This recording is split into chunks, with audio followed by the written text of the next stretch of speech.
Guys, welcome in. It is the Gashouse Gang on a Thursday. You got Matt Pauley for just a few minutes before he gets on a plane and heads back from Dallas. Bernie Miklasz here. Bernie and I will be here again tomorrow. So obviously, we got a lot going on. Matt, you're getting a day off tomorrow. You deserve it. You won't even take today off, even though you're traveling. But thanks for doing it because we love having you, man. How's it going? Yeah, it's good. The winter meetings wrapped up yesterday. Obviously the Nolan Arenado news from earlier in the week was probably the biggest news of the week. I think there were some more things going on in the background that will probably play out here over the next week or two. But yeah, it was a week that was mostly uneventful for the Cardinals. Matt, I wanted to ask you something. You know, from the time you touched down in Dallas until getaway day today, what in your mind was the biggest thing in terms of a fundamental change of the Arenado situation? I think any last remaining hope that maybe he remains a Cardinal is gone.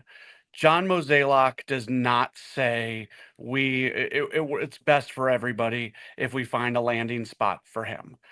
He has to be 99.999% sure that he's going to get a trade done. So coming in, myself included, I think some people were kind of squinting and saying, okay, what would it look like if they don't get a deal done? Well, we might as well just open our eyes now because a deal is going to get done.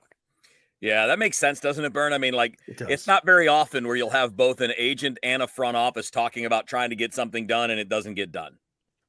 And the thing of it is, you know, that John Denton, MLB.com, our friend, he put out, and I know he has a good source, he put out a list of 6 teams. I have no idea that Arenado would approve of. I have no idea what the heck the Angels are doing in there because he wants to win, right? Joel Wolf, his agent, said, well, Albert wants – geography is not important. He wants to win. He wants to go to a contender. Right. The Angels haven't been in the playoffs, or they haven't had a winning season since 2015. They've been in the playoffs one time since 2010 and never won a postseason game with Mike Trout. They're a real winner. Okay. So geography definitely matters. You know, the Padres are on the list and the Dodgers, of course, on the list. I was joking. Thanks for laughing at my joke yesterday. But I said, you know, the Dodgers obviously right now have no interest. They've made it clear. And I'm like, you know, if Arenado keeps lobbying the Dodgers, they're going to file a restraining order. You know, like they're going to say he's stalking us. We need to take out a restraint. So what I don't understand though, Kev and Matt, what I don't understand is like, why aren't the Yankees on that list? Why aren't the Astros on that list? If the Mets are on the list, why wouldn't the Yankees be on the list? Because actually the Yankees can accommodate him easier than any team that would be interested in him, right? Yep. I can't speak to the Astros, but I keep hearing the Yankees get brought up. So I'm not trying to take a shot at anybody's reporting, but why would those conversations be continuing if there was no chance that it could end in a trade? Agreed. Good, Kev. I mean, it's a great question. And I still find the question about Houston to be an interesting one, too. Why wouldn't that be an option? They're always in win mode. Now, you know, if they lose Bregman and trade Kyle Tucker, maybe that dynamic changes, but you still have Altuve and Alvarez. You still have a lot of good pitching there. You still have a front office that's trying to win, and they're not just going to lead. Like, you hear the rumors about Tucker. They're talking about also getting, like, say, a Suzuki back. And, you know, and Paredes getting a third baseman back, although Paredes can move around a little bit, which could be interesting because he's played first and second in addition to third. But the point is, like, I would think that would be an option. But we saw today, I mean, Ken Rosenthal mentioned about Boston and, you know, but it was more of him suggesting it than reporting it, right? It wasn't him saying, I'm hearing word that they're doing this. It was more him connecting dots and saying, well, if they're not in on Bregman, maybe they look at Arenado as a more because look, they could do a lot of things here. They have a DH spot that can be split between Devers and Arenado and Casas, and all 3 of them can play every day. First base, third base, DH, because they're not committed to Masato Yoshida. He's the one that's been their DH. They're not committed to him at all. If he becomes a 4th outfielder, big deal. So if they want to get better defensively, adding Arenado at third and then moving Devers more to first and DH with maybe the occasional time at third makes a lot of sense. And the Green Monster makes a lot of sense for Nolan because all those flyouts to the warning track at Busch Stadium are doubles or home runs there. And Matt Pauly, I wanted to throw this at you. Doing some reading today and catching up on the San Diego Padres and their payroll situation. Arenado would be a tight fit. Yeah. The Padres spent a lot less money last year. They trimmed a lot of payroll, and I think they have to either hold the line or they're going to trim it some more this winter. However, his willingness to play first base, I think that was his way of making a pitch to the Padres. Hey, I'll play first base. Right now, the first baseman would be Louis Arai. I always mispronounce his name, so sorry for being a goober if I screwed that up. They could trade him, they could DH him, and you could see where Arenado would fit at first base for the Padres. The financial limitations, I wonder if that's feasible. But then again, the Cardinals could eat a lot more of the money. I don't know. Yeah, I was talking with Sam Levitt, who is the Padres radio pre- and post-game host yesterday, and he said Arenado's a great fit if he can play first base. Obviously, he's not playing third in San Diego. They've got a guy over there. But he and like my next question to him, he went on and on about how the Padres are going to reduce payroll this year.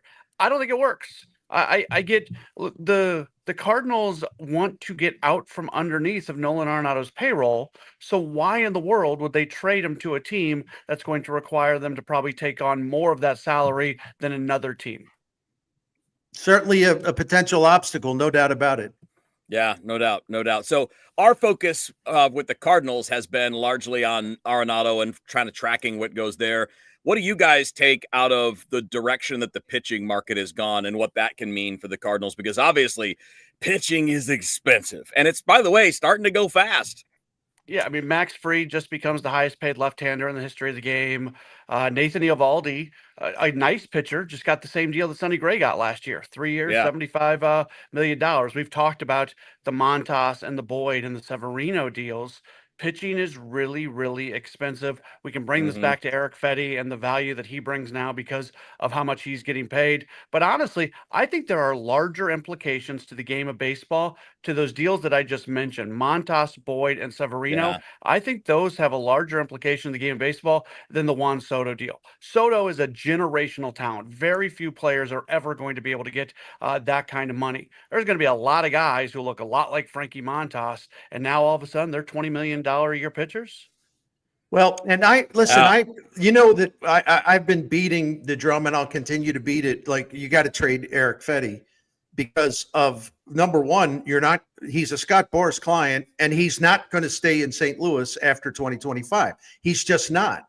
And because the price tag on him is only going to, as long as he stays healthy, is only going to go up and up and up and up.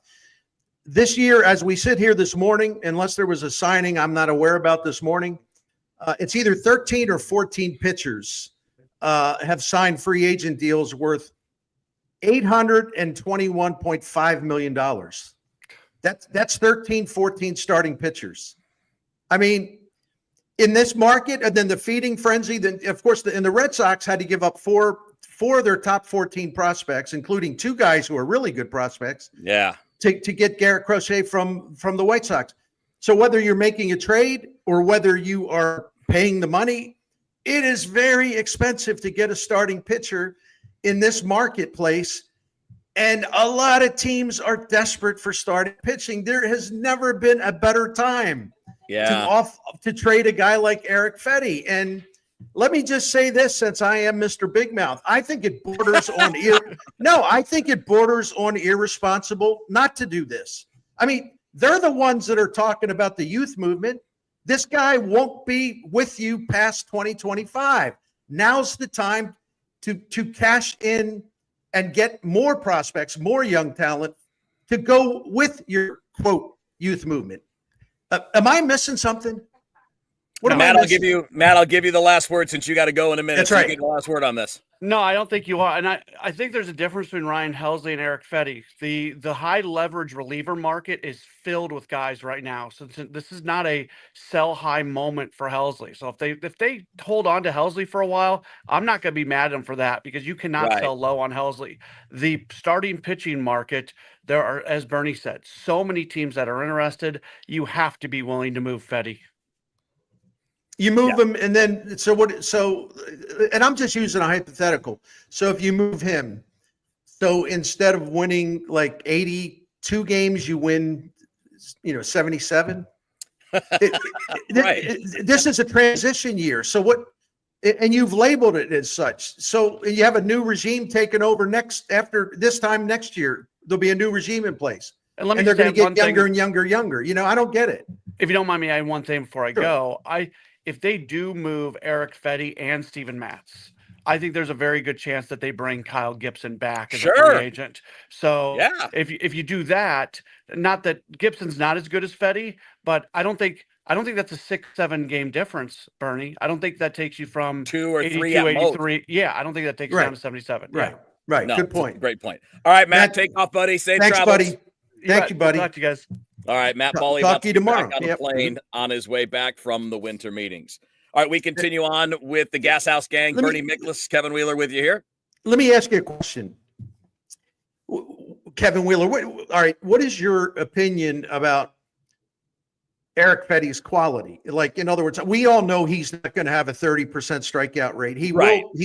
But the thing that's interesting to me, and it depends, and I know some people don't like wins above replacement, and I'm not saying it's a perfect thing, but it's interesting to me because if you use the Fangraphs version, and I understand the difference, like why Baseball Reference and Fangraphs don't agree on value, because I think Fangraphs goes more with fielding independent ERA, whereas Baseball Reference doesn't. They go with just ERA. So anyway, but Fangraphs had him last year as the 17th best starting pitcher in baseball. Now, there are how many dozens and dozens and dozens and dozens of starting pitchers are in the major leagues? You're in the top 20. You're damn good. Baseball Reference, their version of wins above replacement, had Fetty as the sixth best starter in the majors last year. Now, I don't know if I agree with that, but according to Baseball Reference model, he was a better pitcher in terms of value last year than Max Fried, who just got $218 million or whatever it was. But anyway, you're the old catcher, so I'm going to ask you. I'm going to defer to you. Because I know Cardinals fans have not been impressed with Fetty, generally speaking. How good do you think he is? Yeah, I mean, I wouldn't put him at the Fried level. I think KT here has a point. He's not a prime starter, right? Right. He's not somebody that anybody's looking at for the top of the rotation. He's a guy that in a lot of situations could be a 3. And in a top end team, probably a really high end 4. But that would be like if you're joining the Yankees. Now, they don't need pitching, but you get what I'm saying. You're joining the Yankees Dodgers level of team at the moment. For most teams, he's a solid 3. And if you go look at, I'm a big fan of looking at like you pointed out some of the good metrics. WAR obviously is helpful. Fielding independent ERA is very helpful. I like the expected ERA on Baseball Savant. I like looking at batted ball data and pitch characteristics. So his fastball and breaking ball both rank in roughly the top 10, 12% in Major League Baseball. That means 2 high-quality pitches. Now, the changeup, the off-speed, it's not as great. It's just there kind of as a show me. But he's primarily, fastball, breaking ball. And his breaking ball is the sweeper. And his sweeper is an out pitch, man. I mean, teams hit 165 against it this past season, and the expected batting average was 195. So he wasn't just getting good luck. He was inducing soft contact. He's got an elite breaking pitch, and his fastball is very effective. And he's got a couple of different versions of the fastball, right? He throws a sinker and a cutter, and he throws them at about the same rate. He throws them both about 30% of the time. So really, those are his 3 pitches. It's cutter, sinker, and sweeper. And he uses the change against lefties, but again, it's not really a big weapon.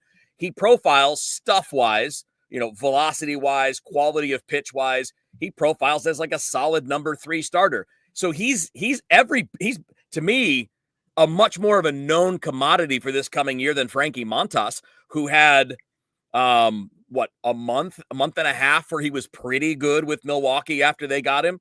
The difference with Montas is you can dream on him because he throws 96 and he's got a splitter. But the splitter for him is no more of an effective out pitch than the sweeper for Fetty. So I think if you look at him right, he's a very solid number 3 who should have no problem giving you 180 innings. And, if you have 3 really good ones, you're a pretty good team. You have a chance to win a lot of games. Right. What I don't understand, I know Cardinals fans weren't impressed. Listen, some Cardinals fans were. I'm not saying that everybody has the same opinion, but there is this tendency, at least in the correspondence I received, to just kind of like scoff at this idea that he's some really good pitcher. Yeah. I'm not sure where that comes from. Listen, his first impression wasn't good. He was getting settled in. He just got traded. His final 7 starts, he had an ERA under 3. Yeah. So I'm not sure what the people were expecting. And I love the irony, like people that would be critical or they would downgrade Eric Fetty, right? Because he makes pitches and he gets ground balls and he can get a lot of swing and miss with that sweeper. Yeah. He can get you to chase. You made the point. He gets a lot of soft contact. There used to be a time in the game where a guy like that was really appreciated. They would say, man, that guy knows how to pitch. And for years, you and I have heard Cardinals fans talking about, well, I'm tired of all this, these guys. I don't care if a guy throws 97. Does he know how to pitch? Fetty obviously knows how to pitch. He's not a 97 guy, right? Right. So what is the negativity here? I don't get it. I think you're right, Bernie. I don't get it. I think you're right. It was the first impression. His first start sucked. The 9 after that were really good. And I don't understand, you know how it is, right? That's a cliche for a reason. You don't get a second chance at a first impression. Right. I firmly believe that's what's playing here. Right. 100%. No, I agree. But I think he's really good and he does know how to pitch. But more importantly, it just makes no sense for the Cardinals to keep him. None. Now, granted, if he stays healthy, there's always a risk, or he could be really bad. That's always a risk. Of course, they can flip him at the trade deadline. But are you going to get more for him now, or will you get more for the deadline? Someone just mentioned Sierra. I'm not a Sierra guy, so not a big one. No disrespect. I just don't pay attention to Sierra. So, but even if he was in the top 50 of major league starters, that's still a pretty marketable guy to trade. Do the math. Yeah. There are 30 teams with 5 starters. Yeah. If you're in the top 50, that means you're a 2 or a 3. Which is exactly what we're talking about. Whoever that was, and I appreciate it. That was Camo X Sports. That was our buddy Wilson. And I think Wilson. He was supporting our point. I can be nasty to Wilson. No, I won't. Yeah, okay. No, that's supporting our point though. Is that he's what we're talking about? It's a number 3 starter. And by the way, we all know that there's more than 150 starting pitchers because some teams, use 8-9 guys, but everyone uses a so-called 6 starter quite a bit. So if you're in the top third of the breed, so to speak, you're a good starting pitcher. Yeah. Wilson, I love you, pal, but that Sierra thing, get it out of here. It actually backs up what me and Mr. Wheels are saying. Yeah, I think that was his intent. I think he was kind of making that point that, hey, yes, it's another status that shows he's basically a number 3. Yeah. And by the way, a number 3 where tremendous value comes with availability, right? I mean, like, how many coaches have you heard in your career, Bernie, say the best ability is availability? I mean, he's going to post. There's no underlying injuries. There's no, you're not going into this year babying him. He's basically 6 innings and go. Right. And you can get your 180 to 200 innings. So, but I think that your point is right. This team, when we're doing a reset, needs to act like it's a reset. I think your point is dead on. Squeezing out every last win because of the difference between Eric Fetty and a potential replacement is really not the point. The point is learn about young guys, create extra opportunities for other young guys, add talent to the system, revamp the player development system, and then you're back at it 2025, 2026, full bore. When you have an asset that should get you something, go ahead and move it and then replace it. If you don't want to worry about depth, Matt Pauley made a good point. Just go bring back Kyle Gibson for a year. That's right. Let me add to this before I know we got to take a break here, but what Matt Pauley said during our early conversation, I do think Helsley and Fetty are different. I do believe that if they get a great offer for Helsley, they should act on it. But I don't know what the offers are. So, but if they stay with Helsley, okay, I can understand. So I know the Cardinals are very nervous about, as they should be. They're concerned about ticket sales, revenue, TV ratings, all that stuff, right? If you keep Helsley, I think a lot of fans would say, well, I'm glad they kept him. He's really good. He was the best in the National League last year at what he does. It doesn't mean people are going to rush out and their season ticket sales are going to go up, but it gives them a little credibility in terms of the 2025 season means something. Yeah. The fans would give them, some fans, a lot of fans give him credit. Eric Fetty, no. The fans don't even like Eric Fetty. So it's not going to affect your ticket sales, right? Yeah. Yeah. So, and by the way, I don't think just saying out loud, well, we might be better than you think. That's not selling tickets either. You know what's selling tickets? Adding big players, but this is not the time they're doing that. And that's okay. It's okay. You know, like the way you'll sell tickets next year, if you're going to, is by your team going out in April and May and playing well. Then if that happens, you might get people that are like, okay, the team's good, I'll buy tickets again. But it's not, by saying things now, it's not going to change anybody's opinion. And to add to that, we've talked about this a lot. If Jordan Walker and Nolan Gorman find it, and I think the new hitting coach can only help them. He's got to bring in a whole new mindset to the job, Brant Brown.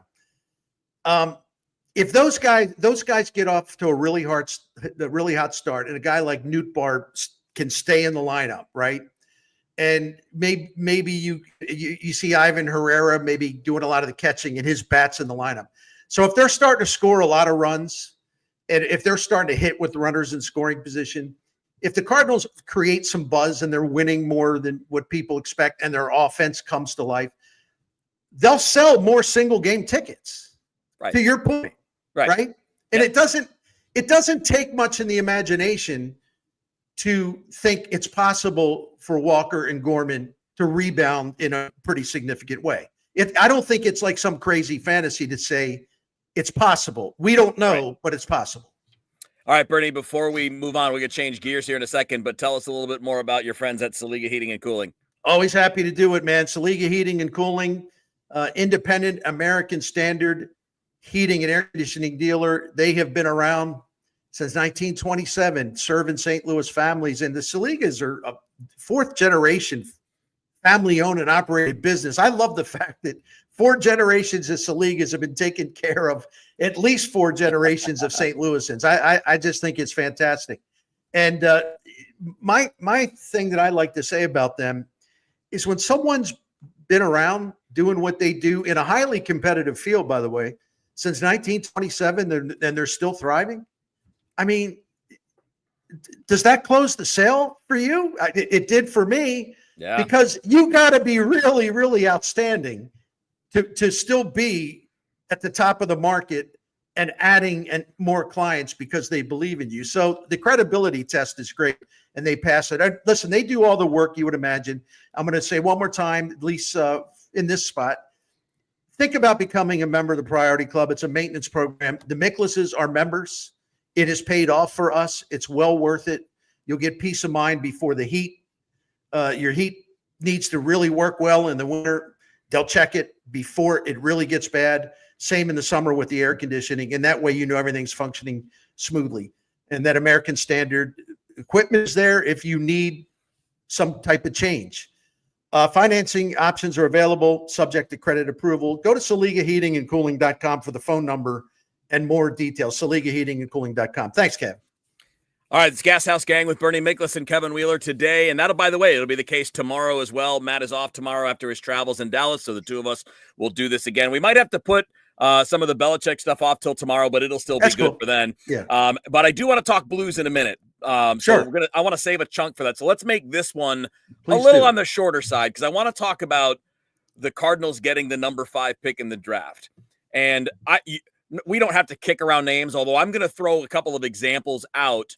Because to me, Bernie, this is such a rare opportunity, and I am so fired up because this is where you can get game changers in this part of the draft, people you can dream on. So before I do any names or give you what we're talking about, talk about from your perspective, just your view on the possibility of landing this kind of talent out of sheer luck. I mean, you had a winning season and you get the number 5 pick. That is incredibly lucky. Really positive thing, unexpected, beautiful thing for the Cardinals. And Kevin, yesterday you and I were talking in the Camo X Sports office about this. And I said, well, my friend Keith Law, the Athletic, said, see, I'm setting it up for you to repeat what you were saying yesterday, because I'm not going to be a phony and pretend I know who these players are. I don't yet. And I won't have like comprehensive knowledge of them anyway. Right. I'm a nerd. Anyway, I know. No, that's good. That's good. Keith Law said, and he's really good at this, whether people like him or not, because of course he hates your team, whoever you are. that's what that is. So because he doesn't tell you every prospect you have is like the next superstar, right? Oh, he hates my team. Anyway, I'm getting sidetracked. Keith Law said the top of the draft is really weak. I think he added a caveat. Look, things can change, but he was basically saying this is really not a good year to have one of those picks. He doesn't see somebody who's like a franchise-changing talent, and he just thinks it's weak. But he left himself an out, as he should, because a lot can change between now and the draft. You were telling me what? You were telling me no, Keith Law, time out. You were telling me there is some exciting talent at the top.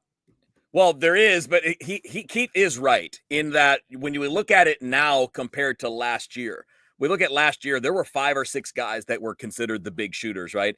A year ago, you were looking at Travis Bazzana and you were looking at J.J. Weatherholt, who dropped off a little bit because of a hamstring injury. Fortunate for the Cardinals that they end up landing a guy that was in the conversation for the number 1 pick. So when you compare it to last year had talent and certainty, because you had a lot of top college bats, guys like Jack Caglianone, like guys like that. So this year has the same kind of upside at the very top to me, but it's way less proven, because what you're looking at are guys that are largely high school players. There are some college guys, but this is kind of what I wanted to get into.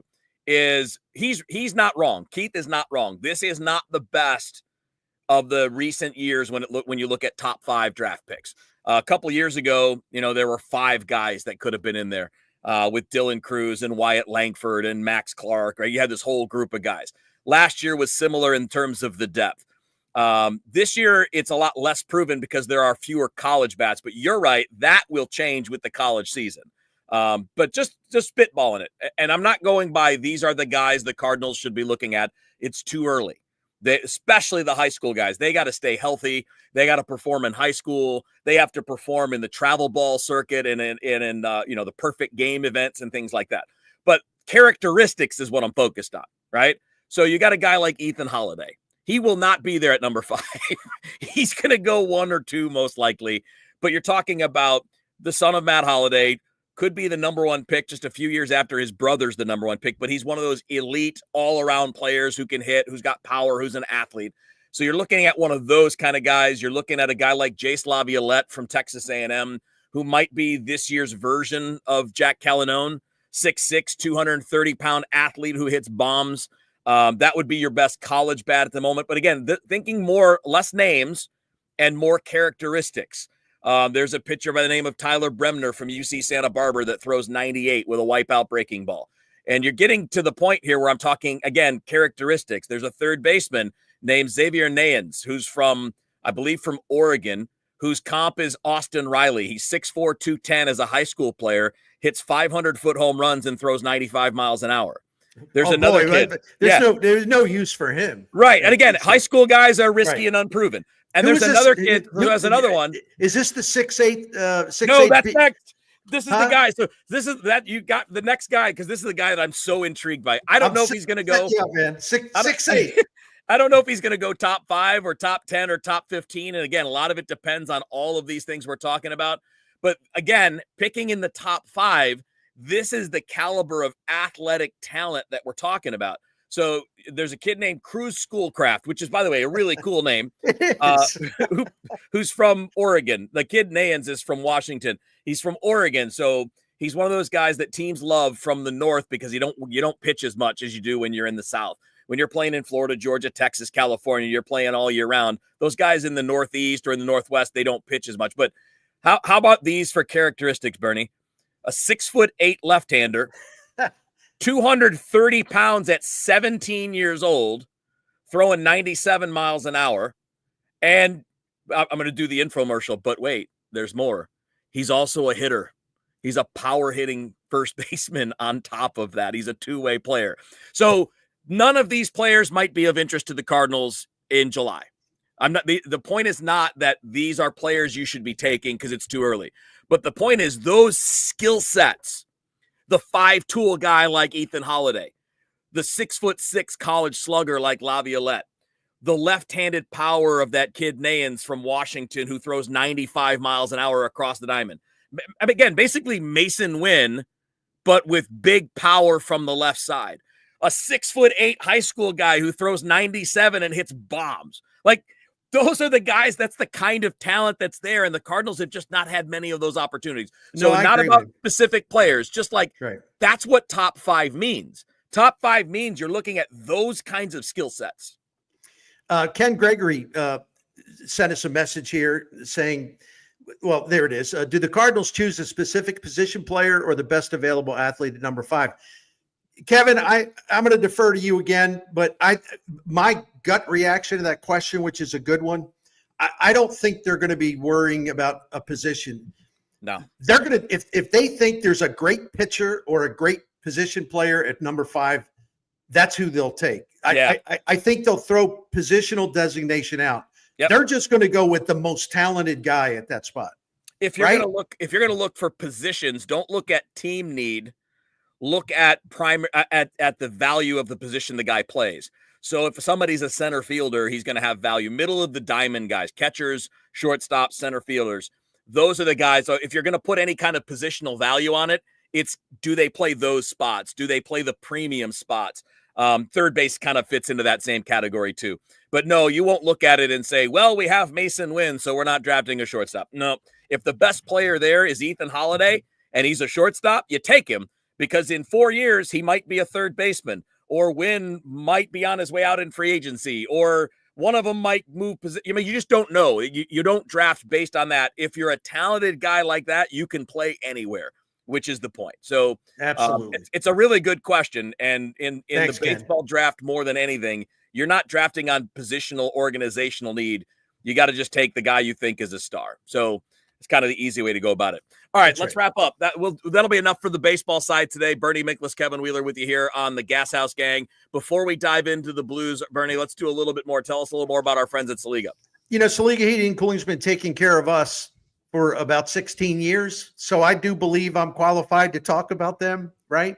I'd say, helped us, yeah, they've helped us out of so many jams, whether it be, you know, one emergency, some minor things that we were worried about.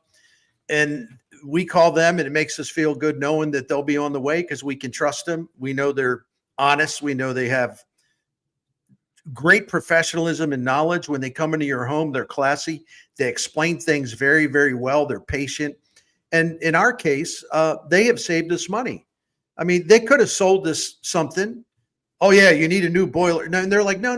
The boiler you have, you can get another 2-3 years out of it. We'll check back in a year and a half, see how it's going. But you don't need to buy a boiler right now.